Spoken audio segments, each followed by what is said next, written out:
Welcome in, everybody, to Fantasy Pros MLB. This is Leading Off Live, brought to you by Bet365. It's me, Joey P. That, of course, is the Welsh, and it's you, the Peanuts and the Cracker Jacks, hanging out here in the chat. Happy holiday, everybody. Again, Memorial Day weekend. We will not be here on Monday. We're taking a day off. We deserve a day off, too.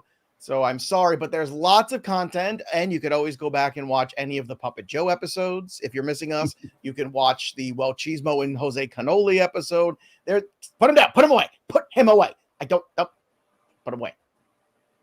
Put him away. All right, put him away. I will turn the show around. I swear I will turn the show right around. Do you ever do that with your kids, Welsh? You ever do that where you make the vague threats of things that they know you're never going to actually follow through in? Oh, yeah. I thought you were going to say the turnaround thing. I've never done the turnaround thing because we're not that stupid. Vague threats every single day.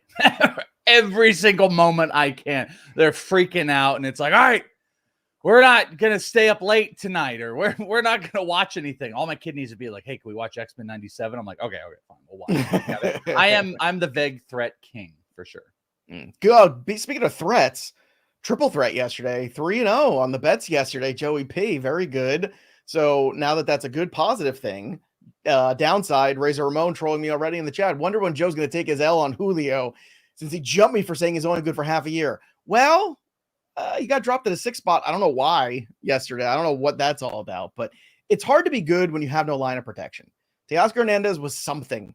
Right now, he's got nothing, Welsh. So I just want to throw that out there. Until they give this guy a Luis Robert or Pete Alonso, there's not a lot of guys that are on islands by themselves that don't have some sort of line of protection that are great. It's just hard no matter how good you are. I'm not making excuses, but it is a reason, Welsh. That's my opinion. What's yours? Yeah, I mean, I'm not sure lineup protection is the issue for massive struggles. I suppose it can be how you're attacked and stuff like that. I mean, if I'm looking at pitch mix, it's about the same. He's getting a little bit more breaking balls than off-speed stuff, so that probably it also speaks to baseball now. So sweepers and stuff like that. If I were to look at actual percentages, let's take a look here. Last year, 6.2% sweeper. It's 8%. Last year, 19% slider, 20%. So you see more sweepers and sliders, which is maybe some of the external struggle. But you're still seeing kind of the normal Julio that's floating out there. It's just, bad. There's some bad luck, bad struggle. And if there were better players on, RBI opportunities would exist. So, yeah, I don't know. I mean, we're getting into you can take L and W territory on big macro level stuff like MVPs. But not, let's not have no grave dancing on Julio that he's done for the rest of the year. I just want to say, too, because I see whips out there. Teoscar was terrible last season. Well, I wanted to double check. 26 homers, 93 RBI. He had 29 doubles. He scored 70 runs. Again, the offense wasn't great last year. Hit 260, basically. That's good enough. He needs something like that. Some threat in the lineup around him is what he needs. And speaking of threats, let's get to all of the pitchers yesterday, because yesterday was a day full of pitching performances worth discussing for one reason or another. So I want to get into those. And let's start here at the top of the pitching board. No, we're not going to start with Paul Skenes. We're going to start with Jack Flaherty. 3 runs, struck out 9 and 6 1/3. Ladder bet win for the Welsh. Also, by the way, Welsh is famous. In case you didn't realize, apparently you're on MLB Network now. What's going on there, Welsh? Yeah, what a blast through, by the way. Joe's like, hey, I'm 3-0, blah, blah, blah. Oh, yeah, Welsh just hit a little ladder bet. Let's keep moving on. Yeah, we hit the ladder I thought bet. That you being on TV was even more impressive than, hitting a ladder bet, which is impressive. But, you're just so impressive. There's so much, and there's only so little time to do the show. Listen, let's just have a little celebration of the Welsh. Okay. We almost had a trifecta, but then it went in the wrong direction. So, ladder bet yesterday.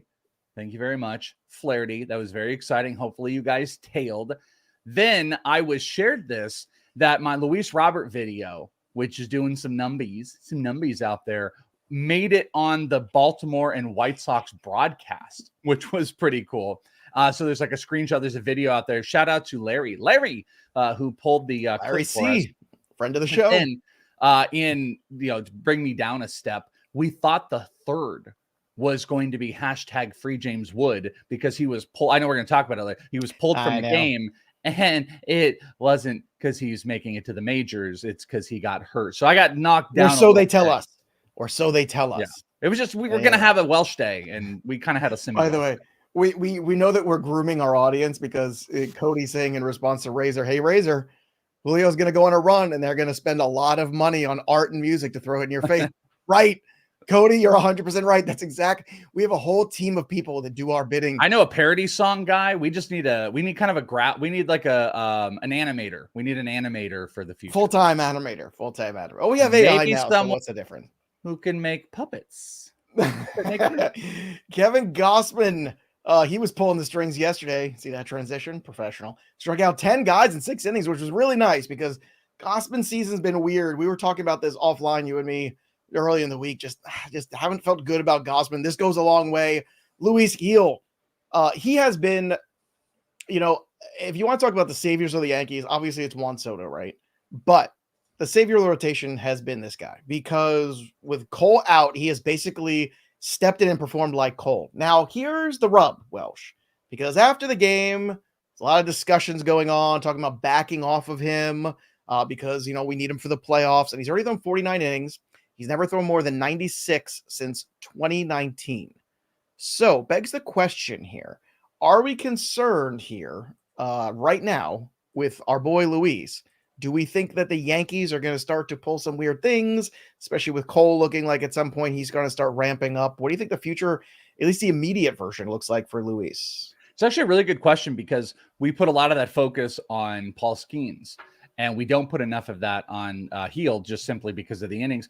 I think it's a possibility. I just don't think they've given us like this is what it's going to be. So we don't fully know. They could send him down for a little bit. 6-man rotation makes a ton of sense to me, but he has been elite of elite, 32% K percentage. I don't believe he walked his first batter last night until like the 6th or 7th inning. So, I mean, it's been a big win. That's one of those guys that we're pushing fantastic. Here. Sub 3 expected ERA. He's not the guy that gets bumped from the rotation. But when you look at the injury, Carlos Rodon, look at the injuries across the board, they should try to maintenance these pitchers as much as possible. But we just don't know yet what that, like if this was the Dodgers, we know exactly what they would do. 6, 7, 8-man rotation. Yeah. We know what they would do. We just don't know with the Yankees Clayton, right now. You done pitching? You go play shortstop for a little bit? Okay, Clayton, let's go. It's like 100%. We know exactly what they would do. We don't know what's going to happen with Heel. Well, but do you see Major League Baseball starting to expand that too in the next couple of years, where maybe like they expand the roster by one and teams start to go to with the continuation of getting these guys extra rest and these pitchers not being able to go these full tank innings that we're used to, the 200 inning mark. It kind of feels like that's where we're evolving into. I'm not saying it's gonna be a next year thing, but in 5 to 10 years, it wouldn't shock me if that was the case. If remember, once upon a time, it was 4-man rotations. Right? Back in my day, I remember when there was one fella was your pitcher, and then the rest of the people, they all just played outside behind him. But let me tell you, and then it was 2 guys, and they had 2 fellas out there. And then those guys became weak. And then after that, you got 3 fellas. And then I remember in the 80s, it was 4. And I thought, this country's going to crap. And then in the 90s, it became 5. And then look at it. Now you might as well have everybody take a turn on the mound. What is this country coming to? Nothing. I just wanted to let it breathe. I wanted to let it breathe. I wanted to let this breathe. I also had a couple things in my head that I was like, oh, let's not go there with that. This character, it's too good, Joe. It's too good on that. By the way, it was really easy. It was really easy to, have complete games when you threw like. Who the hell's at my door? Is that the 48. Amazons? I hate when an Amazon comes to she's so tall, she drops off boxes in front of my house. You're going to get yourself in trouble. Like, get old man Joe out of here. You're going to get yourself in trouble. All right. Funny story yesterday. When I was doing my ladder bet, I told you this, going back to Kevin Gossman real quick. I went to my alt lines and I accidentally bet Kevin Gossman 8+ strikeouts. And then I immediately cashed it out for a negative profit because I made a mistake and then he struck out like 11. So I'm a big, stupid idiot. But the last thing on Heel, does that make you not want to invest or buy into Heel because you think there's going to be some type of cap? Because I don't think they're going to screw it. Be a cap, and I think it's going to be frustrating. It's going to look, either they're going to go to a 6-man rotation, they're going to start skipping starts. Something's going to happen there where it's going to get iffy real quick, and it's going to be frustrating. And you really don't know how he's going to react when he hits 120 innings on the year. But I will say this. if you have him right now and you have a great rotation and he was a guy that was just a bonus guy for you, if you could flip him for a good offensive player, I would do that now. I think this is a perfect time to do that. Like a really good, steady second, third round kind of offensive player, because I think you could get that basically. You can get a third round offensive talent theoretically for Heel right now. And I think that would be a good idea if, again, you had a really good rotation to start and Heel was just a guy you took late and has just been a bonus guy for you, because I do think it's going to get, at the very least, murky after the All-Star break. It's unknown. It's murky. I'm not saying it can't be good. I'm just saying it's unknown, and I don't like the unknowns when you get into, especially leagues that have playoffs in them. I think that's the other thing you got to take into account. No, I agree with that. It's an important conversation though, too, because I didn't realize that's the, like 2019 hasn't thrown more than 96 innings since then. That's a long time. I hadn't thought about that either. But sometimes through those stretches of time, the teams will be less worried about the innings and they'll just kind of let these guys go. Because remember, again, even the best of the best guys, like 180 is the new 200. So it's like, how far off are you? I don't think they put themselves in it. Somebody just put up the new 200. Here's one. I know. Yeah, that was to say Uncle Ted. Uncle Ted's question. Luis Heel for Luis Robert, not Roberts. By the way, I just like that. Plural. I might see Roberts tonight again. I'm gonna go. But yeah, I think that's exactly the kind of deal you make, because I don't think Robert's gonna be long for the White Sox either. He's gonna go to a better team, and when he does, good things are gonna happen. Grayson Rodriguez, 2 runs, 5 innings, second start, not quite as good as the first, but that's okay. We'll take it as long as he's healthy. Paul Skenes. 1 run, 6 innings, 3 Ks, did not factor into the decision yesterday. So, Welsh, what'd you think of number 3 for Skenes? And what do you think about next Wednesday when he takes on the Tigres? I love the Tigres matchup. I'm kicking myself too. My initial thought was I wanted to play the under strikeouts on him yesterday at 7.5. Me too. And then but that's I haven't tough. bet one strikeout prop on him yet because I'm like this every time. I have, but he's tough. But then I did this. I go, well, the logic of why I want to take the under is I think he's not going to have as many innings, many pitches this game because of the 100. So why don't I take the outs recorded? And then that didn't work out. That was stupid. I should have stuck with my initial thing. But no, I think that was an important thing to see with Paul Skenes is, he is he's not say that word. He's hittable. Like you can get to him. You can push the innings. Yeah, he's human. Like it felt like this different world in this last game. He's going to strike out everybody. But, we were kind of mentioning like, listen, guys are getting in on the fastball. There's a lot of foul off stuff happening. People are learning what this splinkler Barry's is all right about. Too. It's 3 straight day games for Skenes. Has that ever happened? Like since well, yeah, like it happened back in the 40s when they didn't have lights in ballparks. You know who loved that? Oh, I am putting baseball on at nighttime. That's when I go to sleep. I like baseball in the day when the sun's outside. The sun goes down. I go to the Old Country buffet at 4:30. I was going to say Old Country. Joe, I swear to God, I was going to do an Old Country joke. I was looking for my glasses for a second. We're on the same thing. That's what I like. 4:30 bedtime. Let's just play baseball in the dark. Turn the lights on. I was America. We played baseball in the daytime and we liked it. That's what we did. We liked it. But it's true. I don't know if that's happened recently where a guy came out, made his debut, and then made 3 straight day starts. Weird. What is the next one against the Tigres? I don't know. Look it up. Let's talk about the you look it up. You told me about it. I'm busy. I'm running the show, damn it. Pete Alonso. I want to talk about the decline of Pete Alonso. Can we talk about this? I want to talk about this because I saw an interesting article about this, so I want to bring it up on the show today. For all the boys and girls out there who have Pete Alonso or in keeper leagues of Pete Alonso. Age 24. I'm going to run through the stats for you, okay? Here's the slashes. 260, 358, 583. There you go. WRC plus of 144. Ages 25 through 27, right? This is over 1,500 plate appearances. 261 batting average, 345, 514 slugging, 134 WRC plus, right? Right in line. Like he is the guy. 28 and 29, through 29, I should say, the last couple of years here. 867 plate appearances. 221 batting average. So the 260 has dropped to 221. The 345, 350 OBP has dropped to 316. The 583 to 514 to 491 slugging, the 121 WRC plus. And now so far this year, obviously we know what his numbers are here. So is Pete Alonso A player in decline and B a player that some team, the Mets or somebody else, is somehow going to get duped in by Scott Boras to giving a big contract? Because I think that's a bad idea considering the trend of these numbers. No, is it duped? I mean, I think that's been kind of the thing that's been floating around with Alonso. Do you remember all the offseason trade rumors that were going on with Pete? If the team doesn't win, are they going to get rid of him?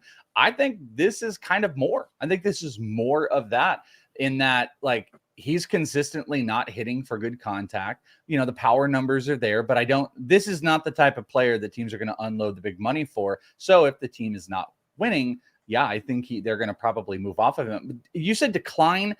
I don't know if it's decline. I don't know, man. That's a good chunk off the batting average, off the OBP, and off the slugging. Like, that's and lot. I mean, I'm looking at the profile, like, as far as like just what you can see surface level stuff. The only thing that like we could say that I can view on here is he's kind of having a slow decline of average exit velocity, which I know that doesn't mean a lot for a lot of people, because that includes, like grounders and stuff like that.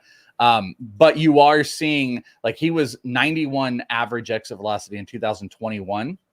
He has had a decline every single year since, and he's down to 88.4. So he still gets to one of those huge, big hits, but just kind of consistently tapping down a little bit. His hard hit percentage has also gone down in 4 straight years, but that's also just like not making consistent contact. This is the type of guy that he is. He's a 230 to maybe 220 to 250 hitter who's going to hit 40 homers. And I think you just have to kind of come to terms with that, instead of that expected number that he can hit 270, 280. So he's what? He's 30 now, right? Is that where we're at? I think he's 30? 29. 30, 29. Okay. Yeah. So, like, if I'm the Mets, I mean, and they already offered him a contract, which was a fair market value contract he passed on. I trade him. Like, I think he is going to get dealt. And look, he might go on a magical run, especially in a big environment. He's a guy that does show up when it counts. I will give that about Alonso. He's a money player. He likes the pressure. I think if you put him in a pennant race, I think it would be a very good thing. By the way, I want to give credit to one of our Peanuts and Cracker Jacks here, because Whips broke this news to me. I didn't even see this. So AJ Smith-Shawver was called up to make the start, made the start yesterday, and now he's on the IL with an oblique issue. That was quick, Welsh. That was pretty fast. I mean, AJ Smith-Shawver, and he's gone. And he's gone. All right, let's have some fun. Luis Arraez, 4 for 5. Well, she's hitting 341 right now. So much for that trade of Luis Arraez. How many homers? How many homers and stolen bases? He hit one the other day. He's a big boy with a big home run. God. Alex Lang was a big boy at AAA. Speaking of AAA, I don't know. I saw Eric Cross, friend of the show, was tweeting the numbers recently for this guy. They are not great since he's been sent down. Welsh, are we worried about Jackson Holliday? Because, oh boy, things sure are rough for me right now. Get out of here, Joe. That's bullying.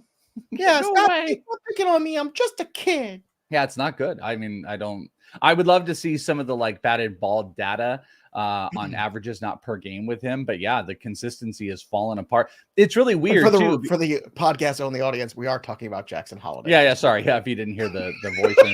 It just dawned on me. I was like, we're doing the voice. I think the audio only audience knows that, but maybe they don't. I think he hit his first homer in God knows how long just the other night. But he is not, the contact is completely gone. What I wonder and would love to know is if the team at all was like, we want you to make this change. They might not have. They might have just been like, see a kid, good job, and go figure it out. But I wonder also if you're seeing such a well, I wonder if you're seeing such a dramatic change that they're like, hey, let's work on this, or that Major League Stent put a huge bullseye on what needed to be targeted, and you're seeing triple because, like, look at Corbin Carroll. Everybody knows now you pitch him high, and inside, and just see if he can get to it. And he has. I like the high ones. Here we go. I found it. Eric Cross's tweet. Since returning to AAA at 427, 98 plate appearance in 244 with a 398 OBP, 385 slugging, 2 homers, 2 steals. Does have 20 walks and 20 strikeouts. So that's maybe one. That's what he always does. Yeah, he's just not making consistent contact right now. So I haven't done a deep dive into it, but I would imagine of all the things that what happened in the major leagues, that's where the new focal point is. AAA managers, they've got that data. Hey, pitcher, you do this to, I don't know what it is, maybe it's inside fastballs or something with him, but like with Carroll, I'm guessing that's what's going on. Pirates optioned Jack Sawinski to AAA yesterday. Well, did you see that one coming or what? Because he stunk. It was awful. He was horrible. Commissioner Rob Manfred is saying that they're listening to the players and they're contemplating letting them actually start to challenge balls and strikes. So I don't know if this is Pandora's box or the beginning of the rise of the machines. Welsh. Wow. Is it time for the rise of the machines in Major League Baseball? Is that what's happening here? They've been doing this in the AFL for quite a few years, where they put the challenge system up. Each team gets, I think it's 2 challenge calls per game, and anybody, like the hitter or the catcher, can call it. So it worked fine. There's a little bit of diciness, but they're quick with it. Hitter goes, no, I think that was a ball. And then 2 seconds later, you go to the screen, whoop, and then it shows the digital and then you're good to go. So you're good to go. By the way, it's funny. My mom had her first of the cataract surgeries the other day, so I had to go, take her to the doctor for the follow-up appointment. And they make you wear the big glasses. I told her, I was like, you look like a mob wife, like one of those those ladies from like the old, like TV shows, like the mob wives, the Versace lady or whatever. Yeah, like you need the big giant purse, but she had like the big glasses and the whole. She needs like 2 me's standing by her, just 2 giant human beings, like they're like bodyguards. Washington Post is saying that James Wood, as you mentioned, was removed because of lower body soreness. Now, where in the body we don't know, but I don't know. I'm hopeful that that's just something where maybe they just were covering themselves, and maybe they are going to pull them. I'm just saying. I was. I know. You and the rest of the internet. Well, no, just because also like we did this whole thing yesterday, free James Wood, go through it. And I was talking with our guy, Tyler. I was just like, oh my gosh, we freed him. I want everybody in the chat chanting free James Wood. Let's go. Free James Wood. And I laid out all the things. You guys want to go back and see it there. You can watch the full show, or we did the prospect segment where I laid out like, what's so funny is I was like, there's no reason anymore. Offense in Washington stinks. James Wood, amazing. He's doing everything right. Why is he not here? And he's hurt. It's like the one thing that can make sense and hold back here. So yeah, I'm kind of bummed about it. Let's see. Maybe he'll be up on the weekend. 3 up and 3 down. Speaking of up, Ryan Reynolds 3 for 5 with a dinger. Adley Rutschman 2 for 5 with 3 ribbies. You say Ryan Mountcastle. Brian. Yeah. No, it sounds like you said Ryan Reynolds. Deadpool. Not Ryan Reynolds. I said Ryan Reynolds. Okay, Adley Rutschman and Ryan Mountcastle. I did say Ryan. I started to say Ryan Mountcastle. 4 for 5 with a double 2-run scored. And I believe he and Mike Mayer went out to a nice steak dinner together after. 3 down. Mike Clevenger, 5 runs and 4 2/3. Michael Busch, 0 for 4. Are you worried about Michael Busch? It's not been a good month of May for him. I'm getting a little panicked. I'm looking to kind of sell him around in a couple of spots where I have him. Are you looking to do the same, or are you just staying the course and taking the ebbs and the flows? I mean, but what do you not? I think this is what are we doing here? You can't sell him. Can you move Michael Busch and a pitcher and get Royce Lewis? No. Absolutely not. It is bad for Busch, but he is in the he is in the potential cut territory right now. His K percentage is insane, 35.6%. That's bonkers. That's one of the worst in the league. His expected batting average is 209. He's hitting down to 235.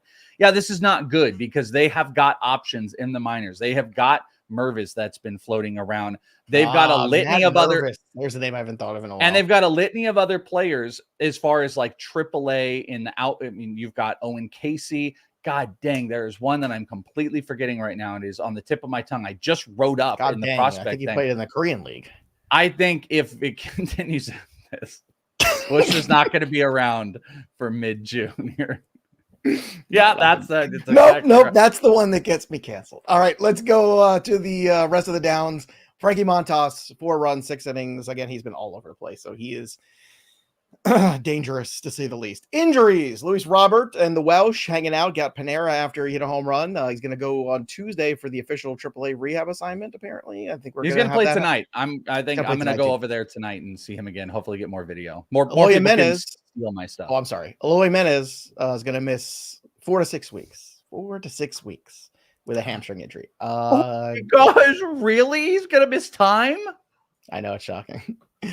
Orioles put John Means on the 15-day IL with a forearm strain. So sad because he worked his way all the way back and now this. So I think it's done, which is very frustrating and sad for John Means and sad for, well, that's just sad for John Means. We're just a very important one. I don't think made the list. And if it did, apologies because I'm not looking at the injuries. No, it did not.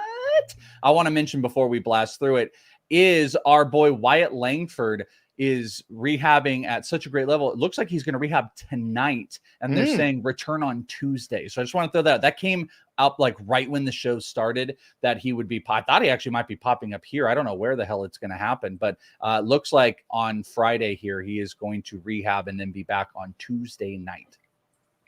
I'm just trying to. So I want to get a picture here, if I could. Let's see if I can get one here. That maybe I can tantalize you in the Michael Bush trade, because Royce Lewis has been on the IL forever. He played one game.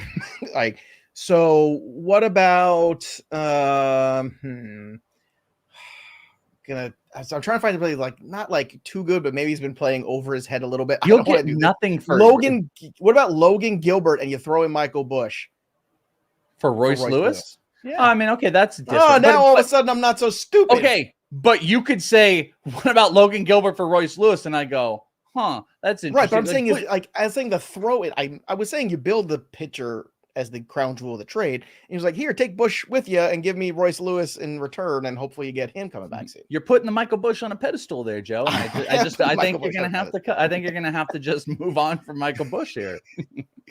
Jonathan Gray. I'm so sad for John Gray too. This guy cannot catch a break. He has the worst luck. Groin strain. He's on the 15-day IL. Austin Riley. I don't want to. I saw a funny tweet yesterday, so I'm not going to say who it was, but I will say that they said, because I don't want to pop them on. I don't feel like doing it. So okay, I like. No, be petty. I'm but down it was for funny. Yeah, we're all petty here on the show. But it was funny, so I do want to say it because it was funny. I'm not stealing it. It wasn't mine. But they said 59 days from now they're going to put Austin Riley on the 60-day IL and retroactive. I think I saw. I don't know who did that, but I think I saw that same thing. That's really funny though. Yeah, why are they not making the move? They could have just I don't know what's going on. Shane Boz, 1 run, 3 hits, 4 innings in AAA. Nick Lodolo is going to throw a bullpen on Saturday. He might return as early as Monday. And Suri Ruiz, 10-day IL with the wrist that is now strained. So there you go, everybody. That is that. Gentlemen, ladies, it's time for the best bets of the day with Joey P and the Welsh. Go over to Bet365. Don't walk, run. Bet $5, get 150 in bonus bets, but only when you use the promo code leading off over at Bet365. They are the sponsor of the show. 21 or over in Kentucky. Gambling problem, call 1-800-GAMBLER or 1-800-BETS-OFF in Iowa. Terms and conditions apply. 3-0 yesterday for Joey P. Back in the saddle. Let's go. Let's ride that momentum. Let's ride the wave into the weekend. Let's start with Toronto again on the money line. They were so good to me yesterday. We're going to do it again against Detroit. I'm investing in Alek Manoah. Maybe I've lost my mind. It's been that kind of week. Minus 108 on the money line in Toronto. I think we can get, back-to-back starts have been really good for Manoah. The Tigers are not a tough lineup to get through. I think he can do it. We'll see. Famous last words. I think Alek Manoah can be good. That led to the demise of many a man. KC, money line, minus 115 against the Tampa Bay Rays. I like this one too. Seth Lugo has been lights out lately. So again, riding the wave. The Tampa Bay offense is what it is at this point, but I really I know these are 2 road teams too. I'm taking on the money line, but I like the numbers. The juice isn't too much. Going to take both of them. Verlander tonight against the Oakland A's, a team that has the second most strikeouts in all of Major League Baseball. He is at 6.5 on the K's. I'm going to go over that at plus money. Welsh, plus 125. I love that. And for the same game parlay of the day, give me Shota Imanaga over 5.5 strikeouts along with the Cubs victory on the money line. You put them together, you get plus 170. Welsh, what do you have for the people for the best bets for Friday? All right. You 3-0. Technically, I was 3-0 as well, even though we made one bet. Ladder 6, 7, 8 for Jack Flaherty. Hit every single freaking line. It was beautiful. But I'm gonna be transparent. I don't know what it is. Fridays are brutal for me in betting this year. If I go back and look, and you know what? You can go look if you want on Betting Pros. You can follow me, bettingpros.com/Welsh. There is something about Fridays with me betting. So I really trying to hone in. Sometimes it's coming. What I think the logic might be is Thursdays kind of stink. There's not a lot going on. And then Fridays, you're like, oh, piece of candy, James Wood, piece of candy, I'm like, it's so excited. And I do all these and I get too much. So I'm trying to hone it in. I'm trying to get into positive Fridays. So buyer, listener, beware. Here are my bets. Number 1, Shota Imanaga, as you mentioned. It's a pretty good strikeout number, 5.5, minus 120. The juice, it's doable. The strikeouts are absolutely doable. Imanaga, regardless of what strikeout numbers on teams end up looking like, Imanaga is kind of his own beast. Strikeout numbers versus righties for the Cardinals is already kind of a decent matchup. And then you put Imanaga in. As long as we don't get that regression finally hit Imanaga on those 2 pitches, I love this number. This is my favorite one of the day. Number 2, how about some Dodgers? Dodgers first 5 money line. James Paxton is on the mound. James Paxton's got a sub-3 ERA right now going up against Graham Ashcraft in Cincinnati. So I actually like James Paxton in this matchup, and I'm just playing straight money line for the Dodgers through the straight first cash, 5 homie. innings. Straight cash. First 5 is my play. I love first 5s here. So that's my first 5 play. And then I'm doing a first 5 parlay. 2 money line first 5s. You actually mentioned one of them. I'm going with Kansas City with Seth Lugo, who's been money. And I will just tell you, I kind of contemplated wanting to ladder Seth Lugo because he struck out double digits in 2 straight starts, but it was against like the A's. And so I didn't. So I'm going to go Seth Lugo, and I'm pairing the Royals first 5 money line with the Mariners first 5 money line and backing George Kirby. They're going up against the Nationals. So Royals, Mariners, first 5 money line each. That was almost 2-1. It was plus 198 is what I got it at. So those are my 3 bets on a very, very dangerous Friday for your boy Welsh. That sounds sexy. Dangerous Friday for the best bets of the day. Again, Bet365, they're the sponsor. Support them. Go use the promo code leading off, bet $5, get 150 in bonus bets. And of course, download the Betting Pros app. Start betting smarter, not harder. Seriously, if you haven't checked it out yet, this is the time. It is incredible. All the tools, the prop bet cheat sheets, the prop bet analyzer. Again, sync your sportsbook today. It's free. It's fantastic. Use the tools. Don't be a tool. Use the tools and make some cash. All right, straight cash, homie. Let's get to the home run board and see where we are heading into the weekend. 19 for South African G, who was on the show yesterday at 19. Look at that. South African G coming out of nowhere. It was like an RKO. Pazzi still at the top at 20, and Joey P in the third, tied at 17 with a bunch of jabronis. So yeah, I mean, Welsh, I got to tell you, and I'm going to piss some people off today because that's what I do.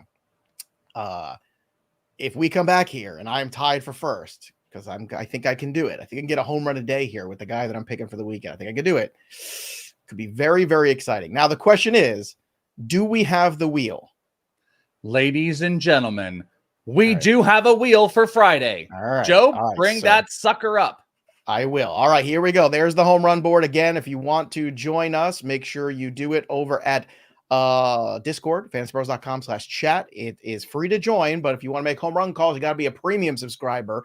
Only the cool kids get to do that. All right, Welsh, here we go. It's the big wheel because Welsh is stone cold at home runs. Who's on the wheel today for home runs? Stone cold. We have O'Neal Cruz, Riley Green, Marcus Semien, Shohei Ohtani, Ketel Marte, Juan Soto, Gunnar Henderson, Marcell Ozuna. Those are our 8 home run calls. I put all of them. No bad plays. No bad plays. No bad play. I before you make your call, I just want to say, because I didn't know Ohtani was on your board, I am picking Ohtani for this weekend. So if the board is telling you go with me, maybe you should listen to the board, but or the wheel, whatever the hell it is. Let's do it.